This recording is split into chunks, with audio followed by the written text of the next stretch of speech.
The first notice came in a plain white envelope with a red stamp that made Maya Johnson's stomach drop before she even opened it. Final notice. Immediate action required.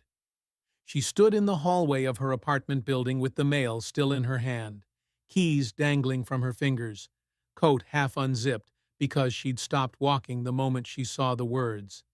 The paper felt heavier than it should have, like it carried more than ink and debt, like it carried judgment. Maya took the elevator up, heart tapping against her ribs, and didn't take her shoes off when she got inside. She tore the envelope open over her kitchen counter, the way you rip a bandage. Fast, bracing for pain. Inside was a letter from a collections agency. It said she owed $2,846.19 to St. Lark's Medical Center. It said she'd ignored previous bills. It said her account was delinquent and would be reported. It said they could pursue further action. Maya read the number 3 times, waiting for it to change into something less ridiculous. It didn't, because it wasn't a mistake in their world. In their world, it was easier to decide she hadn't paid than to check whether she needed to. Maya's hands started to shake, not from fear exactly, but from the old familiar anger of being treated like she was irresponsible by default. She was 34, black, and the kind of organized person who kept color-coded folders for everything: taxes, lease agreements, car maintenance, student loan statements. She had a spreadsheet for her budget. She had reminders set for every bill like her life depended on it. She didn't ignore things, and she definitely didn't ignore a hospital bill that big. The worst part was the timing. Because the hospital visit they were claiming she owed for wasn't some mystery procedure. It was one of the most exhausting nights of her life. The night she'd gone to the ER with chest tightness so sharp she'd convinced herself she was having a heart attack, only for the doctor to tell her it was a severe panic episode triggered by stress and dehydration. Stress! Like that word was small. Like it hadn't eaten a year of her life. Maya sank into a chair and forced herself to breathe slowly. She reached for her laptop, opened it, and pulled up her insurance portal because she already knew what she would find. She would find the explanation of benefits, and the EOB would say what it had always said. Patient responsibility. $0. Maya's insurance wasn't a mystery either. She worked for the county as a project coordinator. Steady job, decent benefits, the kind of coverage people assumed was good. She'd hit her deductible months ago because of physical therapy for a back injury. Everything after that was covered at 100% for ER visits in-network, minus a copay she'd already paid. She remembered it clearly. She remembered the clerk at the hospital asking for her card and her copay, and Maya paying it with her debit card right there at the desk, because she didn't leave things hanging. She also remembered something else, a detail she'd tried to ignore at the time. The way the clerk's eyes had lingered on her. The way her smile had tightened when Maya asked for a printed receipt. The way she'd said, "It'll be in the system," as if Maya's request for proof was an inconvenience. Maya had insisted anyway. She always insisted. Some people called that paranoid. Maya called it survival. She opened her file folder drawer, slid out the tab labeled Medical, and flipped to the section marked St. Lark's ER.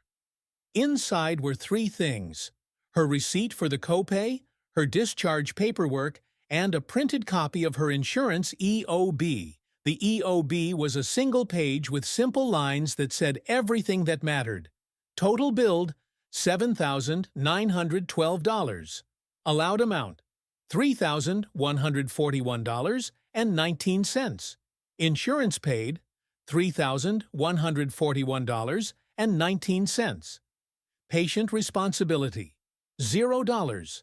0. Maya stared at that 0 until it felt like it had a heartbeat. Then she looked back at the collections letter. $2,846.19. It wasn't just wrong, it was aggressively wrong. like someone had taken a random number and thrown it at her to see if she'd flinch. Maya didn't flinch. She opened her phone and scrolled back through her emails. She searched St. Lark's billing. She found 2 messages from the hospital portal. Statement available. Statement reminder. She clicked one and saw what made her jaw tighten. The hospital statement showed the full charge amount and an insurance pending note that was dated months ago. It looked like they'd never applied the insurance payment. Or they had, and then somehow reversed it. Or they'd billed the wrong insurance.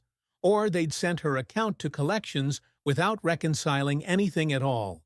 And Maya knew how that happened, because her aunt had gone through something similar 2 years ago.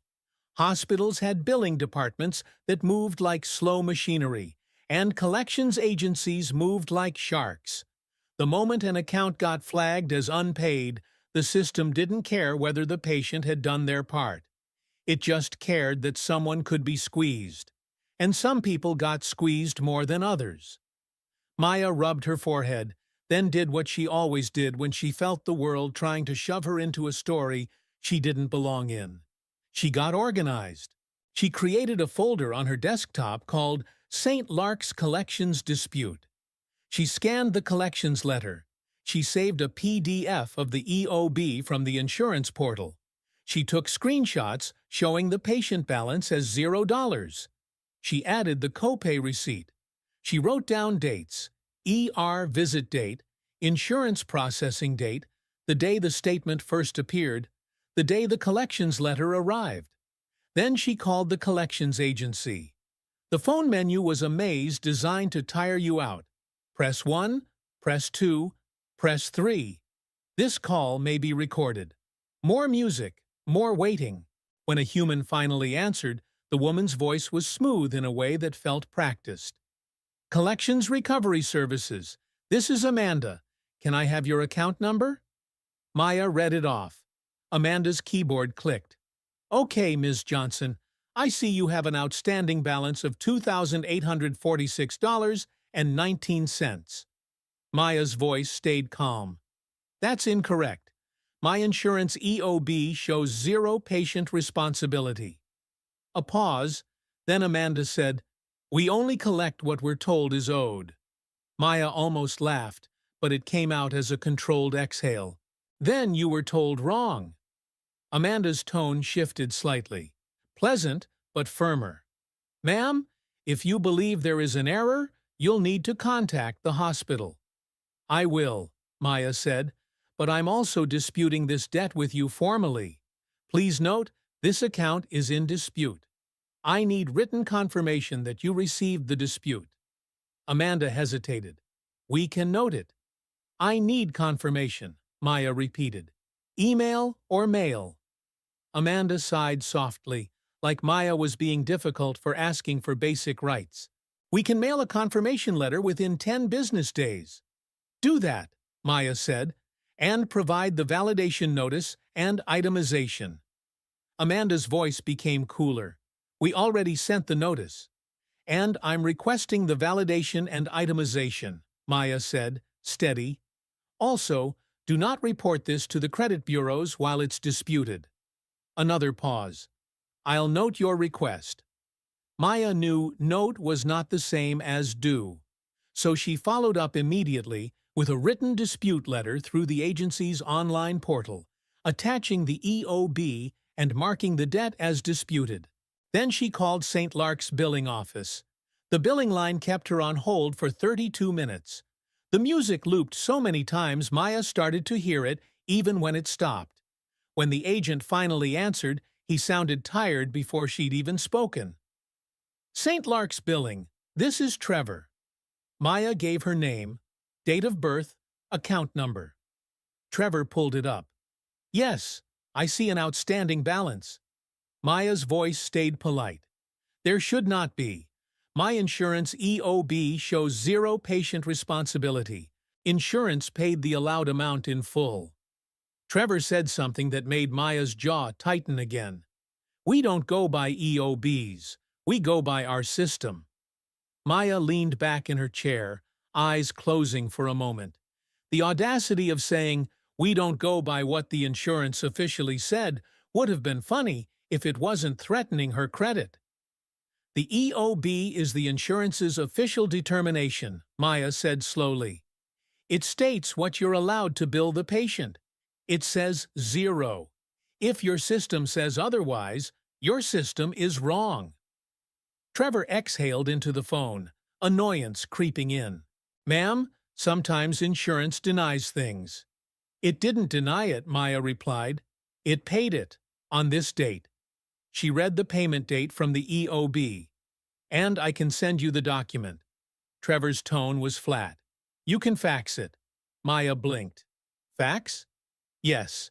Maya stared at her laptop. It's 2026. Trevor didn't laugh. Fax or mail? Maya's mouth tightened. She could almost feel the system trying to win by friction, make it harder than it should be until she gave up. Fine, Maya said.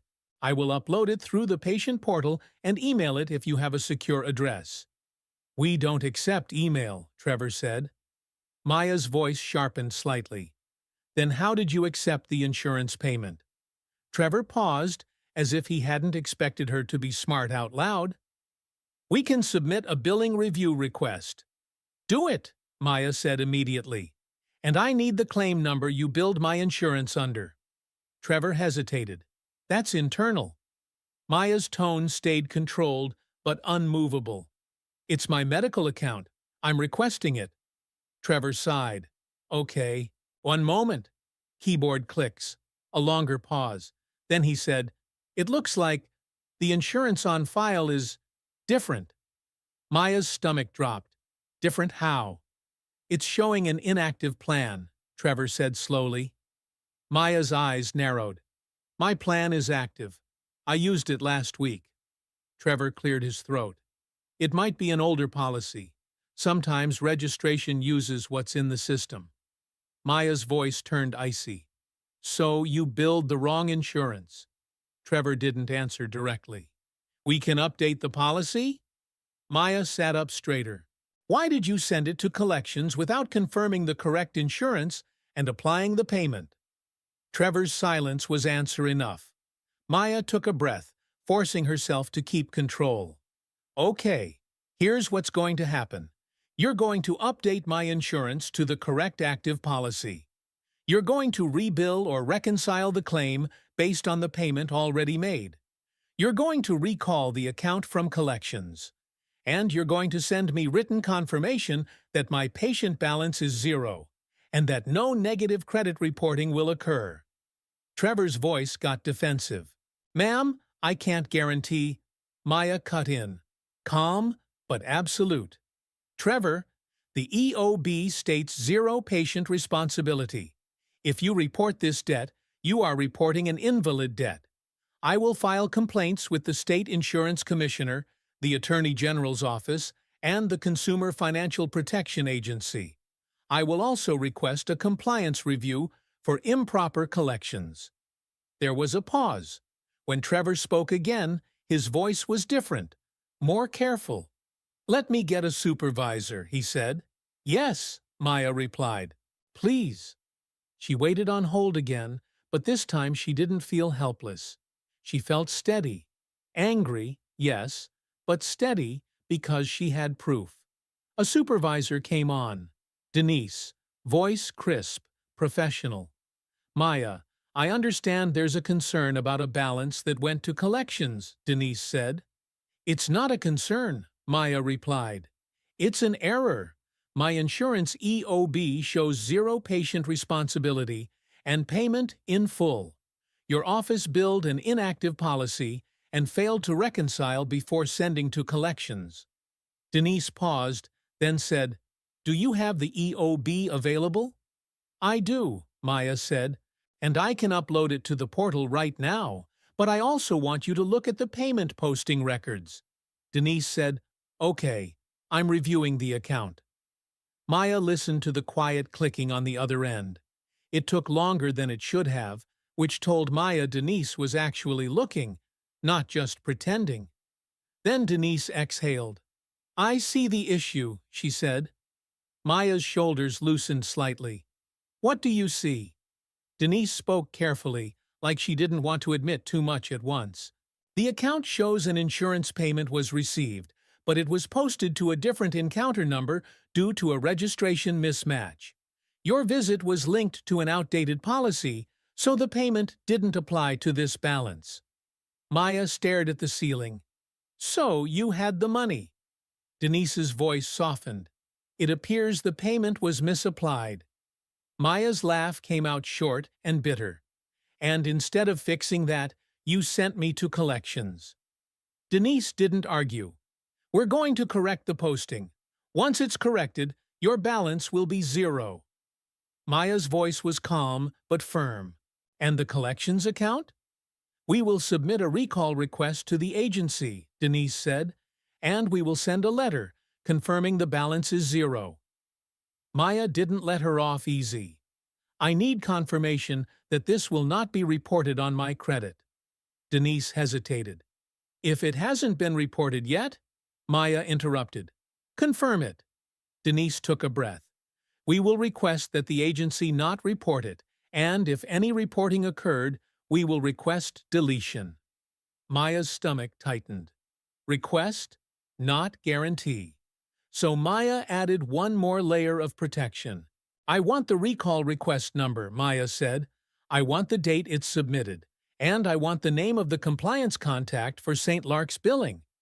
Denise was quiet for a moment, then said, I can provide the recall submission confirmation once it's generated. Good, Maya said, and I'm documenting this call. Denise's tone remained professional, but Maya could hear something else now. Respect, forced by evidence. After the call ended, Maya immediately uploaded the EOB and screenshots to the patient portal, attaching a message. EOB shows $0 patient responsibility. Payment misapplied. Account sent to collections in error. Please confirm recall and 0 balance in writing. She saved copies of everything. 2 days later, another envelope arrived, this one from the collections agency. It said, account closed, returned to creditor.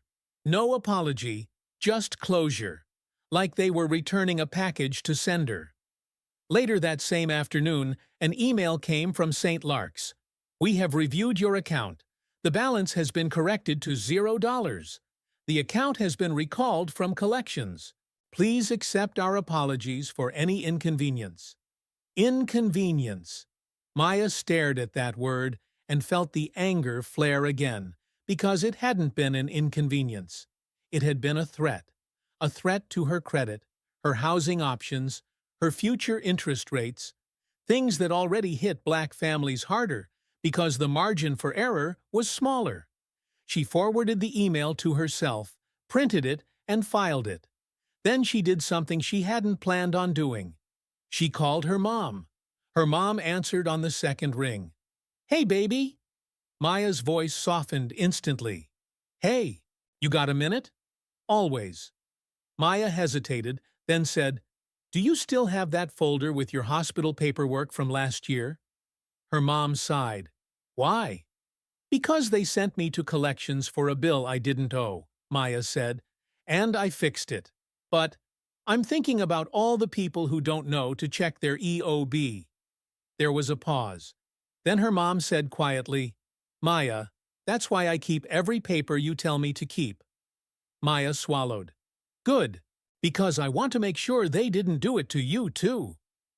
A week later, Maya filed a formal complaint with the hospital's patient advocacy office, not because she expected a grand apology, but because she wanted a record. She attached the EOB, she attached the collections letter, she attached the hospital's zero balance correction.